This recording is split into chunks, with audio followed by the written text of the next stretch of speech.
Hey guys, I'm Tim. I'm Bob. I'm Dan. And I'm Spencer. This is a board game rundown, and today we are reviewing Cult of the Deep, which will be coming out soon on Kickstarter.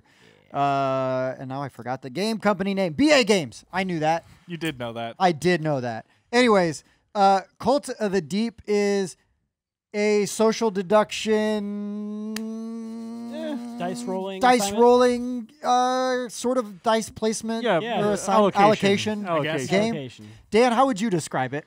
It's like Bang the Dice game, but deeper, and the theme is awesome. I've never heard you describe this game that way.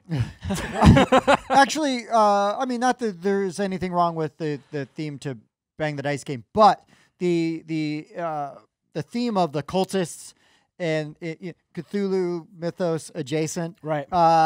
really sucks a couple of us in because we just have a weakness for that. Don't get me wrong. I love westerns. Bang the Dice game has been my favorite party game. Like it's not anymore, but for a very long time it was. So just to have a very similar game, but in this dark theme, it fills a slight void that was there. Like a little early to say this, but I'm super happy to own both of these. Oh, sure. I don't think they cross the streams. I don't think one eliminates the other because there's enough differences. Because for sure. So not only do you have like your hidden role, which might be like the high priest or the heretic or the faithful. So there's all kinds of different roles you can have with different win conditions. You also have like a public role, which is a job, which gives you a special ability. And then, so depending on how those resolve, you also have like class factions, which do different things, which I really like. And then the ritual tracks up here, we didn't fill them all out, but the ritual tracks are interesting because when you roll the die, you're going to be able to assign those symbols and bring it down. And then when you bring it down, it can do a couple of different things. It could do something when you do it. Or it could be you get a longer benefit if you're the one that actually completes it and you pull it off the track and it stays in front of you.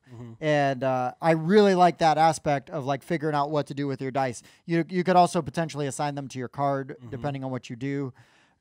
Certain things will let you manipulate the dice to change the face on there to what you need it to be. Yes, yes. So there's a lot of mitigation in here. So you're not just at the mercy of the die. Right. Yep. And so you've got health points. These are prototype components. Interesting enough, these boards will be dual layered, Bob. Wait, I didn't get which is nice because, like, man, we had it's important to have them on the right spot, and that dual layer is gonna be real nice to keep them where they need to be. It will be an upgrade in the Kickstarter, but they do have these absolutely fantastic, very nice metal coins, which I would almost just make sure I had these coins because the weight to them and the design on them is amazing. I love the depth, the dual layer. They're thick. The imprint is pretty deep. It's imprint. Yeah, so there's coins for siren coins and there's chant coins. You're gonna get those basically depending on what you're doing. The Kraken, there's Kraken die, which could like just starts hitting everybody. So everybody's trying to get that card off the table. Because the person who gets the Kraken gets to remove and give them out as he wishes. It can be nasty. It can be. Basically, there's a high priest. High priest will have a faithful person who's trying to protect him, and then there'll be other people trying to kill the high priest in different ways. And it's a team-based game, right? But with hidden protect roles. Him. Yeah, I said there's a faithful. Protect, And then so the interesting thing though is similar, like I said earlier, to Bang the Dice game. You don't start the game knowing who's on your team. Right. You're kind of fishing for information, how people are allocating their dice and what abilities they're getting and how they're using their ability, and you're just kind of choosing who to trust, right? And so it's this social deduction game starting with ignorance, and then it has kind of a Yahtzee mechanic with the dice, right? Where you're rolling and assigning dice.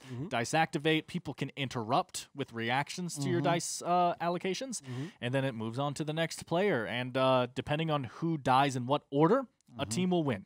Yep. Yeah. And they also have a thing too, right? When somebody dies, you become a wraith. Yeah. And so then you get special abilities. You draw a wraith card, and then so that way you're still doing stuff, which I do enjoy when there's player elimination to have something to do when you get eliminated. Right. Right. And you could still technically win depending on the card you draw. Your card. Well, not just the card you draw, but depending on what you are. Right. Sure. If you're the faithful and the high priest is still alive, then you still end up winning. Still win. Right. Right. And then everybody's kind of got like a one-time use sigil card, super strong, which is so powerful. Yeah, they can be real strong. And so timing is really important on those, but a lot of fun, like a fun mechanic because every time when we played that somebody flipped one over and it's like, what? Like you're doing what? And then you're like, oh yeah, I do kind of have this. Yeah, there were some that were like so powerful that we were like, is this really how? And it's like, oh yeah. Oh yeah, use it. Right. But yeah, so anyways, overall this is a really solid and a game that I had a lot of fun with. Yeah. And even the dice that are going to be coming out with it are real nice. Oh, the Kickstarter. Yeah, they fixed Kickstarter the faces die a little bit to make it a little easier to distinguish them from,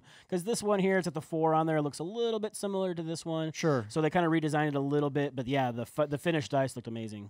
So yeah, Dan, you were not the only one struggling. I heard that. I was very happy to hear that. So, And obviously, I don't think Tim said already, but it's very obvious these are all prototype components here. You know, it'll be better. But the art quality, is just great. Right? the artwork is very nice. The art design, colors. the art design is really good. Tarot cards are nice. Yes. You have a nice big size picture. The font is easy to read. You know, it's not an awkward square. It's harder and to it also see feels on theme though, right? Yeah.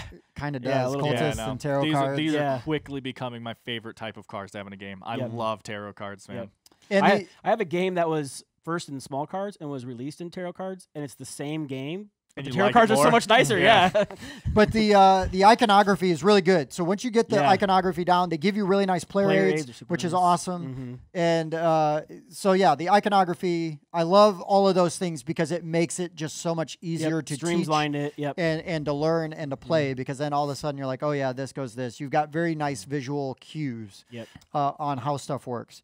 So yeah, I mean the rule book's fine right now. I know they're tightening up some things that we had questions on, but I wouldn't use that as a knock. Again, prototype, but I can already tell you that beyond what they're saying they're going to have on the Kickstarter, like the way the dice look and the dual layers for these guys, and then even just the upgrade for coins, which if they aren't ridiculous, I would have to do because the coins are so good. So nice. Yeah. They're so good. So we're going to rate this.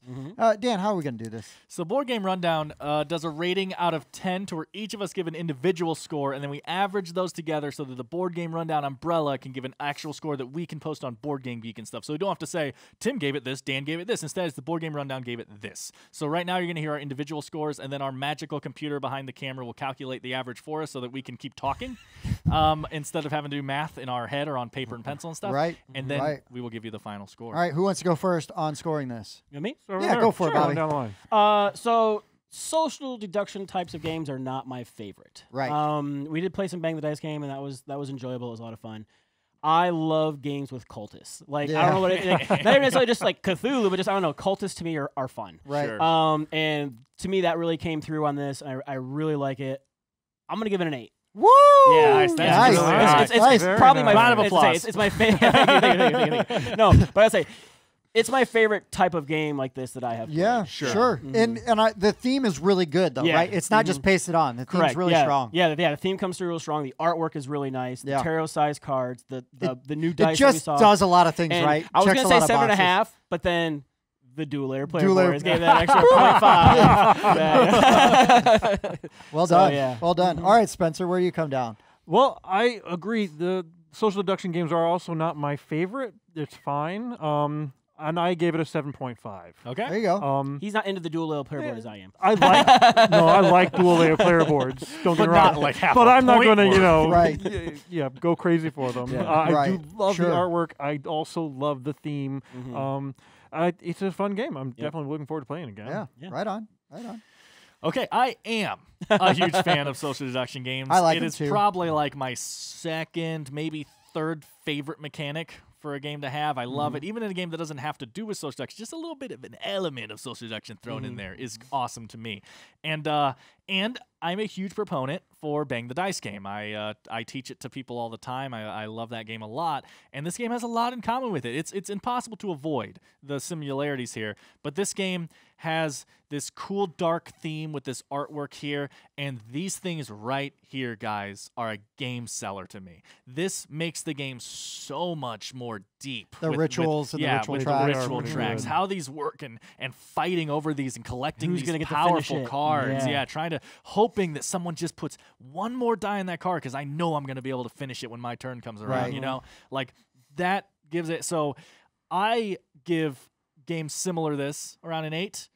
This thing has some really cool mechanics in here that I really love. I'm giving Cult of the Deep an 8.5. There you go, right on. I loved this thing, and honestly, that could go up when I get final components and when I sit down with a bigger group of people, and different people and see how it plays in different interactions and stuff. That could play some of your actual friends. Can change the value. Exactly, yeah. So right now, I'm giving this game an 8.5, and I cannot wait to play this game some more. I love games like this. Yeah, my first time playing this, I did horribly, but I had a great time. That says a lot, you know, when you can really just. And I did it to myself. I did it to myself. I totally did it to myself. No fault of the rules. It was just me. It was a fault with the player error. I'm really excited to see the finished components because this is so promising. This is like already, even just what we got is like, yes. I like social deduction games. I mean, this is a very solid 8 for me that could very easily go up a point or half a point depending on like future plays and just sort of the experience. I had a blast playing this, even though I was bad at it, and look forward to playing this more and really getting my hands on a finished copy because it was really, really good. Yeah. Beep, boop, boop, beep, boop. Oh, come on. If you can't do that kind of math. Yeah, it should be pretty easy. So that puts us right out at an 8. An 8. Just an 8. 8 is great. An 8. That is a 8 is great. Solid. That's actually the only reason those words rhyme. Right. Is because 8 is great. Because 8 is great. This is a really solid outing by BA Games. I really would like to see what else they've got coming. Yeah. If it's half as good as this, it would be a 4. But no, if it's half as good as this, I'd still be pretty interested to see. But theme's on point, gameplay's on point. It felt really well. It felt pretty balanced. Yeah. Jokes brought to you today by Tim. Yeah. Yes. TM. But Gay. I'm really glad we got a chance to play this because this might have flown under the radar. Yeah. Had I not. Yeah, without the huge like marketing budget that like some huge games get. But which is why I really want to help push this and Yeah, stuff. absolutely. Your eyes need to fall on this. Yep. There will be a link in the description when it is available. I will probably be able to link to the website right now. I'm sure there's a website talking about this. I'll link to that. Once it is live on Kickstarter, the link will change to that because that's a more useful link. And there's also a Facebook group right now as well that you can get in on. And reach out to them if you got questions. They're very accessible. So any of these things kind of check any boxes for you. I would really give this a hard look. Yeah, it was really good. We had a lot of fun. So for the board game rundown, I've been Tim. I've been Bob. I've been Dan. And I've been Spencer. We'll see you next time. Thanks for watching. Thanks for checking out the Board Game Rundown. If you like what you saw, like, comment, and subscribe to our channel. Share our videos on social media and spread the word. We publish new content weekly, including reviews, unboxing, and Let's Plays. And as always, thanks for watching.